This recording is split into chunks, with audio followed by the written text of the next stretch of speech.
नमस्कार। कुछ पाने के लिए बहुत कुछ खोना पड़ता है, सही है ना।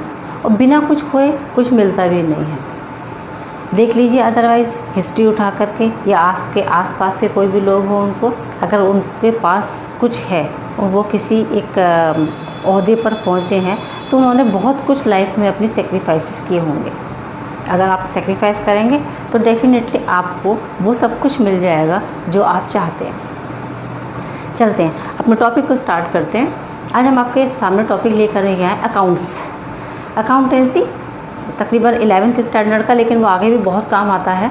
ठीक है ना। आप 12th करेंगे, आप उसके बाद आप CA बनना चाहेंगे, आपके बहुत काम आएगा। हम एक टॉपिक जो आपके लिए लेकर के आए हैं आज, वो है आपका cash book. Cash book, books of original entry, यानी कि सब्सिडरी बुक्स।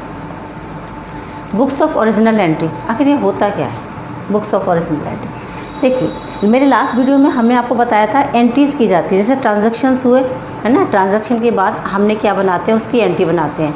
माने एक चीज़ को डेबिट करते हैं और दूसरे को हम क्रेडिट करते हैं। यही करते हैं ना कि परचेजेस हुई तो परचेजेस को डेबिट कर दिया, सेल्स हुई सेल्स को क्रेडिट कर दिया, ये हम करते हैं। ठीक है, ये ना छोटे छोटे जो बिज़नेस होते हैं उसके लिए तो सूटेबल होता है, लेकिन बहुत बड़ा जब हमारा एक एम्पायर है, वहाँ पर इतने सारे ट्रांजैक्शंस हुए, नंबर ऑफ़ ट्रांजैक्शंस है ना, तो उसको फिर वो एंट्री में कन्वर्ट करना, एंट्री के बाद लेज़र बनाएंगे, है ना। इसमें ये बहुत ज़्यादा टाइम लग जाता है ना, एंट्रीज पास करने के बाद टाइम। तो ये क्या करते हैं, उसको ये डायरेक्ट वहीं पर ही उसकी पोस्टिंग करना स्टार्ट कर देते हैं। डायरेक्ट पोस्टिंग करेंगे यहाँ पर हम। जैसे ही हमारा कोई भी ट्रांजैक्शन हुआ तो ट्रांजैक्शन की एंट्री ना बना करके सिर्फ उसके बाउचर बनते हैं और बाउचर से सीधे यहाँ इसमें ट्रांसफ़र कर दिया जाता है। ठीक है ना। उसी को हम क्या कहते हैं, बुक्स ऑफ ओरिजिनल एंट्री कहते हैं, या फिर हम उसको सब्सिडरी बुक्स भी कह सकते हैं। सब्सिडरी मीन्स जानते हैं ना आप, सब्सिडरी मीन्स होता है हेल्पफुल, है सहायक जैसे कह सकते हैं। तो समझ लीजिए ये कैसी होती हैं, ये बहुत हेल्पफुल बुक्स होती हैं हमारे लिए, जो बहुत ही इसमें बहुत कम टाइम में आप अपने ट्रांजैक्शन को रिकॉर्ड कर सकते हैं। ठीक है, सब्सिडरी बुक्स, इतनी सब्सिडरी बुक्स, एक जिसमें जो इसकी मेन आपकी बात आ गई, अभी हम बार बार बता रहे हैं कि इसमें जनरल एंट्री तो पास होनी ही होनी नहीं है। ठीक है, जनरल एंट्री नहीं, डायरेक्ट आप पोस्टिंग करेंगे, डायरेक्ट पोस्टिंग हो जाएगी, उसके बाद उसका लेजर बन जाएगा। ठीक है, ये कौन कौन सी बनेंगी, एक cash book, purchase book, purchase return book, sales book, sales return book, bills receivable book, bills payable books और जनरल प्रॉपर। क्लियर। तो इसमें इन्होंने क्या किया, इसमें इन्होंने हर एक का अलग अलग एक बुक बना दी, तो सेपरेशन हो गया। तो वहाँ पर चीज़ें क्या होंगी, मिक्स नहीं होंगी, तो वहाँ पर पहचानने में आपको ईजी हो जाएगा और काम फटाफट होगा। क्या बेनिफिट होते हैं, आखिर क्यों बनाई जाती हैं भाई सब्सिडरी बुक्स, ये इसके एडवांटेजेस हैं। देखो, डिवीज़न ऑफ वर्क मेन चीज़ है हमारी, कि यहाँ पर कामों का डिवीज़न कर दिया गया। कैश बुक कैश में है तो कैश बुक में डाल दिया गया, परचेज हुआ है परचेज बुक में डाल दिया गया, सेल्स हो गई सेल्स बुक में डाल दी गई। डिवीज़न ऑफ वर्क हो गया ना। अब जो सेल्स मैनेजर है वो उसको देखेगा, परचेज मैनेजर है वो उसको देख लेगा। ठीक है, तो कामों को हमने क्या कर दिया, डिवाइड कर दिया।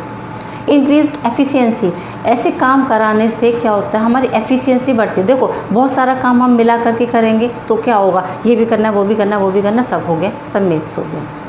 अगर हमें किसी एक चीज़ में ही अगर अपने आप को आगे बढ़ाना है तो डेफिनेटली फुल एफिशिएंसी के साथ हम अपने वर्क को कंप्लीट कर पाएंगे। ठीक है, इसीलिए तो सब्जेक्ट टीचर्स होते हैं, और क्यों होते हैं। एक ही टीचर को सारा सब्जेक्ट क्यों नहीं दे दिए जाते पढ़ाने के लिए, कैसे एफिशिएंसी के साथ नहीं करा पाएगा वो अपने काम को ना, इसलिए पर्टिकुलर सब्जेक्ट को उसको दिया जाता है। इजी लेज़र पोस्टिंग, अब ये बन जाएगा, उसके बाद इससे लेज़र में पोस्टिंग हो जाएगी, और ईजी हो गया हमारे लिए। नहीं तो पहले तो वो जनरल एंट्री बनाओ, फिर उसके बाद पोस्टिंग करो। मिनिमाइजिंग ऑफ फ्रॉड, क्या होता है, फ्रॉड क्यों कम हो गया यहाँ पे, इसलिए कम हो गया क्योंकि हमने क्या किया, हमने परचेज बुक अलग बना दी, हमने सेल्स बुक अलग बना दी, हमने उसकी रिटर्न्स की बुक अलग बना दी। जब सब कुछ सेपरेट है और सब कुछ बिल्कुल क्लियर दिख रहा है तो फ्रॉड के चांसेस मिनिमाइज कम हो जाते हैं। हम ये कह सकें कि कंप्लीट बिल्कुल नहीं होगा, ऐसा तो पॉसिबल नहीं है। ठीक है, कम हो जाएगा। फिक्सेशन ऑफ रिस्पॉन्सिबिलिटी, हर किसी की एक रिस्पॉन्सिबिलिटी फिक्स होगी। अभी हमने आपको बताया, सेल्स मैनेजर सेल्स को देखेगा, फिर परचेज मैनेजर परचेज को, तो आपकी रिस्पॉन्सिबिलिटी वहाँ फिक्स हो गई। आपका काम उतना है, आप अपने काम को देखें फुल एफिशिएंसी के साथ। और फैसिलिटेट चेकिंग, आराम से चेक, अगर हम चेकिंग कराएं और अगर हम ऑडिट कराते हैं तो वो ऑडिटिंग में भी प्रॉपर और एकदम से बिना किसी फॉल्ट के वो आराम से चेकिंग हो जाती है ना, क्योंकि हर कुछ सब कुछ अलग अलग रहता है। ठीक है, तो फिर हम अब यहाँ पे हम क्या स्टार्ट करेंगे, ये सारी बुक्स आपको यहाँ पे पढ़ाएंगे। अब हम आज आपको पढ़ाएंगे ये कैश बुक। ठीक है, पहले कैश बुक बता रहे हैं, बहुत सिंपल है, उसके बाद इसका फॉर्मूला बना देंगे। यहाँ पर हम कैश बुक क्या होता है, सिंपल, जैसे कि नाम से एकदम क्लियर है। कैश बुक क्या होगा, इसमें कैश से रिलेटेड ट्रांजैक्शंस रिकॉर्ड किए जाते हैं। Only cash, no credit. समझ गए आप? क्लियर? कैश के ट्रांजैक्शंस इसमें रिकॉर्ड होंगे और कोई भी ट्रांजैक्शंस आपको देखने ही नहीं है। 2 कॉलम में, यानी कि 2 मेथड में ये बनाई जाती है कैश बुक। एक तो होता है सिंगल एंट्री यानी कि सिंगल कॉलम में, और एक होता है डबल कॉलम में। क्लियर? सिंगल कॉलम बहुत सिंपल नहीं, बहुत ज़्यादा सिंपल। ओके, डबल कॉलम उसमें बैंक का कॉलम और उसमें इंक्लूड कर दिया जाता है। ठीक है, तो कैश बुक का एक परफॉर्मा हम आपको यहाँ पर बना के दिखाते हैं, उसके बाद एक प्रैक्टिकल प्रॉब्लम करा देते हैं, तो ये आपको एकदम क्लियर हो जाएगा।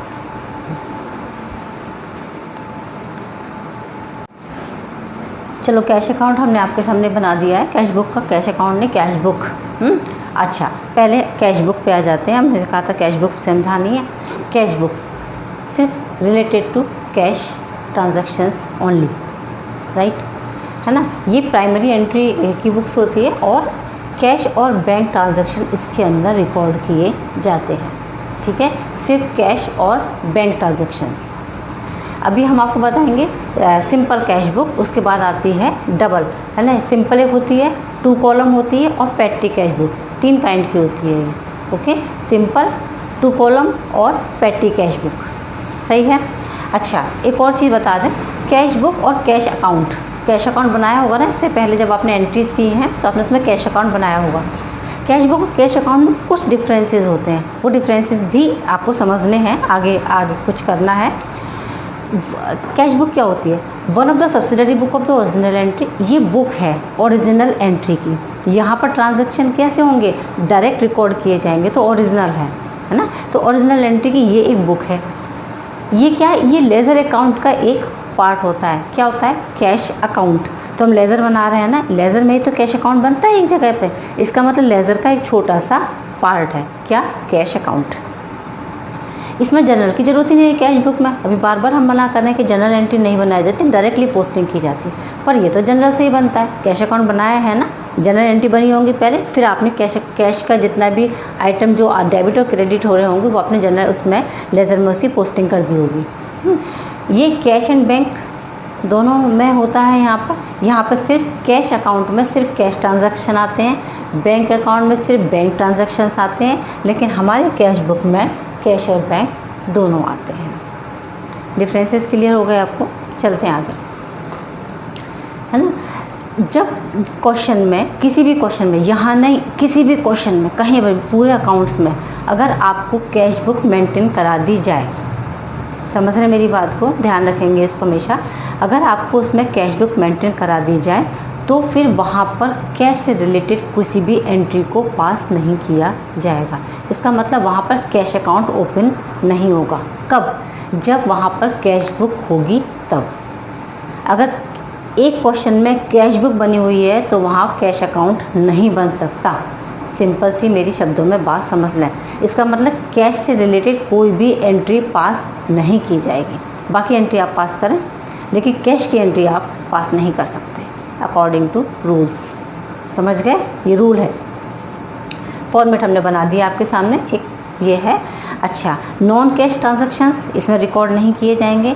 इसका मतलब क्रेडिट पे जो कुछ भी लिया गया हो वो यहाँ पर नहीं आएगा। आप ध्यान रखेंगे जब आप क्वेश्चन पढ़ेंगे तब।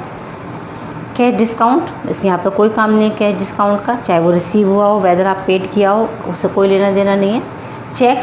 चेक्स इसलिए बोला है यहाँ पर क्योंकि अभी हमने बनाया आपको सिंपल, ये सिंपल वाला बता रहे हैं, इसलिए जब 2 कॉलम बनेगा तो वहाँ पे कैश चेक का काम आ जाएगा तुरंत ही, क्योंकि 2 कॉलम में एक बैंक का कॉलम होता है और एक कैश का कॉलम होता है। अभी हम आपको सिंपल वाला बता रहे हैं, तो यहाँ पर चेक का कोई काम नहीं है। क्रेडिट बैलेंस, क्रेडिट बैलेंस इसमें यहाँ पर मतलब बैलेंस आ जाए क्रेडिट का, ये नहीं होगा कभी भी। क्यों नहीं होगा? क्योंकि कैश हम उतना कैश इन हैंड उससे ज़्यादा थोड़ी पेमेंट हो जाएगा भाई, इसलिए है ना, जितना है हमारे पास उतना ही तो कर रखेंगे और कहाँ से एक्स्ट्रा पेमेंट कर देंगे। क्लियर है? तो कैश इन हैंड मतलब क्या है, अगर हमारे पास 100 रुपये हैं तो 100 ही रुपये तो खर्च कर पाएंगे, जब यहाँ पर क्रेडिट में कोई कमी नहीं है किसी तरीके का। क्लियर है? इसलिए यहाँ पर क्रेडिट बैलेंस इसका नहीं हो सकता है। समझ गए मेरी बात को? ये 3 बात समझ में आ गई ये सारी। अब चलते हैं, एक आपको सिंपल इसका एक क्वेश्चन करवा देते हैं, तो ये बहुत अच्छे से क्लियर हो जाएगा। एक और बात फॉर्मेट और बता दें एक बार। ये कॉलम कितने बनेंगे? 1 2 3 4 5 6 7 8 कॉलम बनेंगे। कैश अकाउंट ये क्रेडिट साइड होगी और ये डेबिट साइड होगी। Date particulars LF ledger folio amount, date particulars LF और अमाउंट। ठीक है?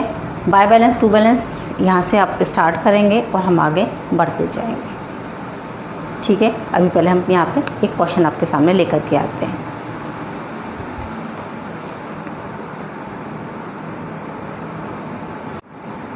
चलो तो भाई स्टार्ट करते हैं। एक क्वेश्चन हमने इसमें यहाँ पर नोट कर दिया आपके लिए। ठीक है? बुक में यहाँ पर नोट हो गया। अब हम डायरेक्टली पढ़ते जाएंगे और आपके सामने यहाँ क्वेश्चन सॉल्व होता जाएगा। ठीक है? चलो। Commence business with cash, bought goods for cash, sold goods for cash, paid to Gopal, received cash from Amit, bought furniture, paid interest, received commission, withdraw cash for personal use, paid electricity bills, paid salary, cash sales, bought goods from Ram on credit। ठीक है? अच्छा, ये हमने cash book का एक format बना दिया। वही date particulars LF amount, date particulars LF amount, ये क्रेडिट साइड और ये डेबिट साइड है। ठीक है? एंट्री हम इसमें पास करते नहीं और डायरेक्टली इसमें हमें सिर्फ पोस्टिंग करनी होती है।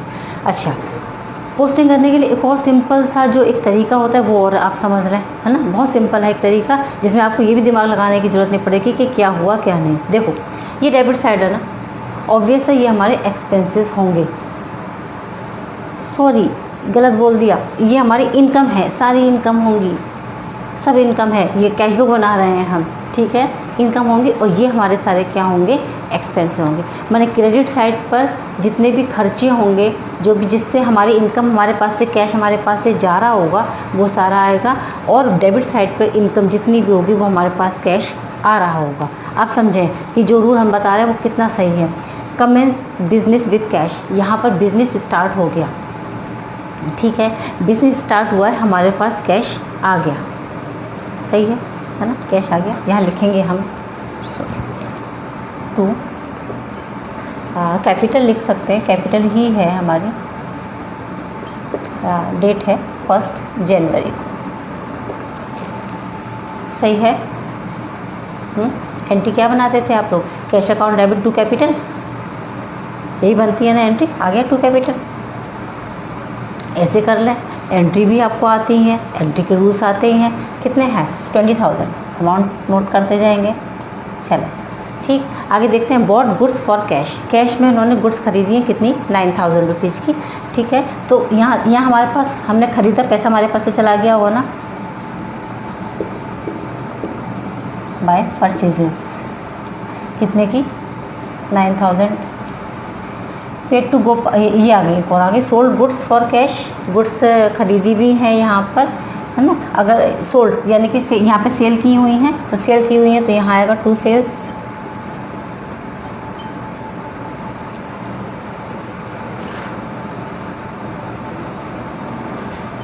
मे बी 4,000 रुपीज़ का है, इसमें कुछ प्रॉब्लम है।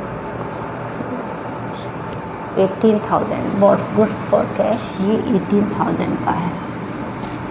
बाय परचेज चेंज कर देते हैं 18,000 और ये हो जाता है हमारा 9,000। अमाउंट से कुछ नहीं करना, आपको कॉन्सेप्ट क्लियर होना चाहिए। चलते हैं आगे। सोल्ड गुड्स फॉर कैश हो गया हमारा। पेड टू गोपाल, हमने गोपाल को पेमेंट किया है, पैसे चले गए होंगे हमारे पास से।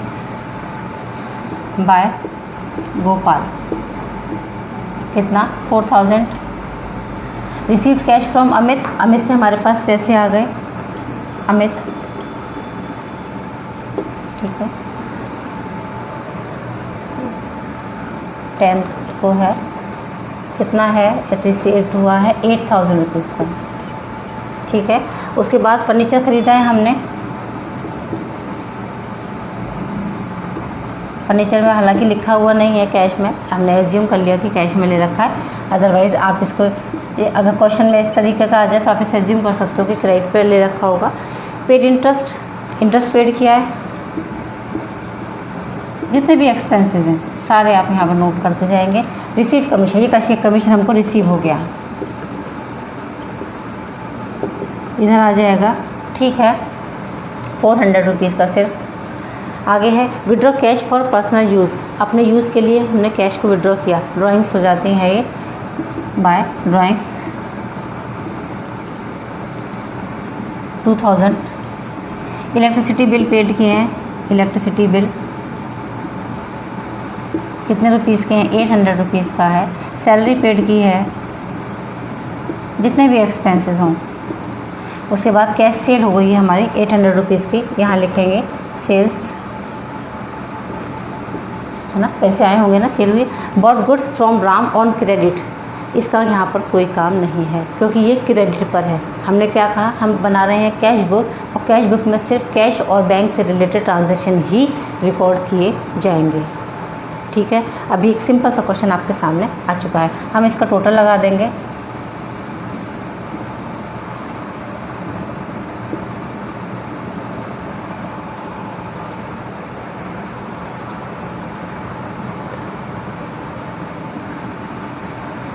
और तो कुछ नहीं यहाँ पर रह गया हमारा।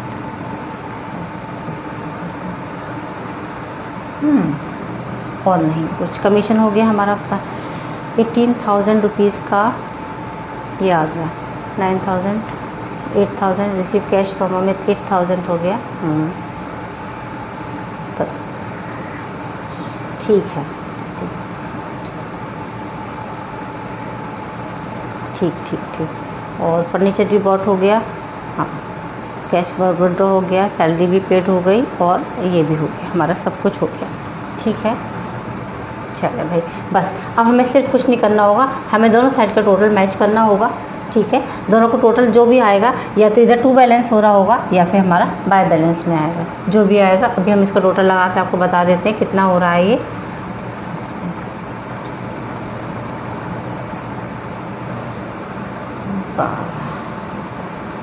हमारा कुछ 800 रुपीज़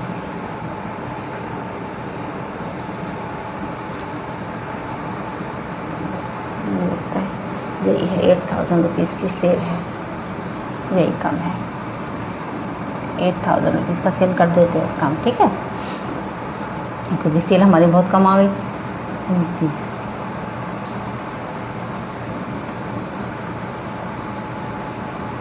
45,400, और इधर तो कम है ही, कोई बात ही नहीं है। इधर वाला टोटल भी बता देते हैं हम आपको, 45,400। देखो तो बैलेंस CD, और यही बैलेंस यहाँ पर 1 अप्रैल में, नेक्स्ट मंथ में, क्योंकि ये मंथली ट्रांजैक्शंस रहते हैं, यहाँ पर ट्रांसफ़र हो जाता है to balance BD। Concept clear होना चाहिए बच्चे, टोटल और उसका कोई मतलब नहीं निकलता है कि अमाउंट कितनी है, ज़ीरो कम है ज़ीरो ज़्यादा है, कोई लेना देना नहीं है हमें इस चीज़ से। हमारा कॉन्सेप्ट क्लियर होना चाहिए। कैश बुक क्लियर हो रही है, कैश बुक में कैश से रिलेटेड ट्रांजैक्शन सिर्फ, बाकी ट्रांजैक्शन को हम ओवरलुक कर देंगे। यहाँ पर डेबिट साइड पे टोटल इनकम आएगी और क्रेडिट साइड पे सारे हमारे एक्सपेंसेस आएंगे। ठीक है, इतनी बात समझ में आ गई होगी मेरी। तो आज आप कैश बुक से रिलेटेड जो भी सिंपल क्वेश्चंस होंगे आप उनकी प्रैक्टिस करेंगे।